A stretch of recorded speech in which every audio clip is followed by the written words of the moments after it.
деген кісі 60 шақырым әулие-атаға ат сабылтып жетіп, әкем жатқан үйге кіріп келіп, бір ауыз сөз айтуға дәрмені келмей, момышты құшақтап жылай беріпті. Әкемнің қарындасының үйінше үрпейісіп, бір жаманат хабар жеткен екен деп қорқып қалады. Сүйінші, момшағау. Не болды қайтып? Не болды? Сүйіншен болсам, ол тапты. Айын еттен келемет, қандай жазайын? Оңыз балам, балаңның өркелі өссін. Бауы берік болсын, домалағана жар болсын. Әмин. Құтты болсын.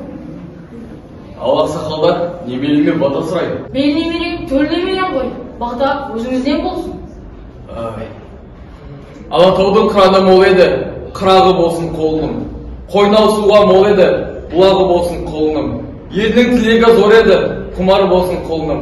Ата тілегі оң еді, сыңары болсын қолының. Бұл жер батырлар төреді, құмары болсын қолының. Әмин. Тағы бір жай ойыма оралады. Күйзейдің төрінде бір топ ауыл ақсақалдары жамбастай жайғасып, баппен қымыз ішіп отыр екен. Бауыржан, балам, келгенсің. Ау екен.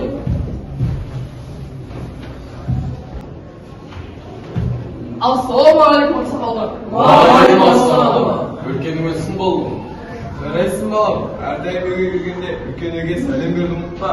Әдепті бала сөйтеді. Жақсы әке, түсіндім. Әкем маған ата тегіміздің аты жөнін үйретуші еді. Кімнің баласысың деп сұрайтын ол. Мен момыштың баласымын. Момыш кімнің ұлы? Момыш Имаштың ұлы. Осылайша 7 атаға дейін отырып жетелеп санатады. Ал келген оны ең алдымен менің атымды сұрайтын. Сонан соң 7 ата жөніндегі білімімді тексеретін. Ел танудың басы ең алдымен осылай басталатынын ол кезде кім білген? Әжем малдың тілін ұғуды да үйретуші еді. Әй балам. Әже. Әй балам.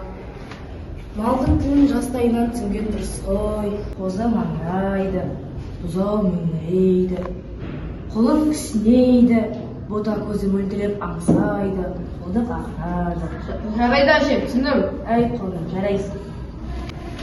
Әжем бұған зұлым тасқын, жымысқы түлкі, дәрменсіз қоян, сүйкімді құс, жампыл сұңқар жайлы ертегілерді де айтушы еді.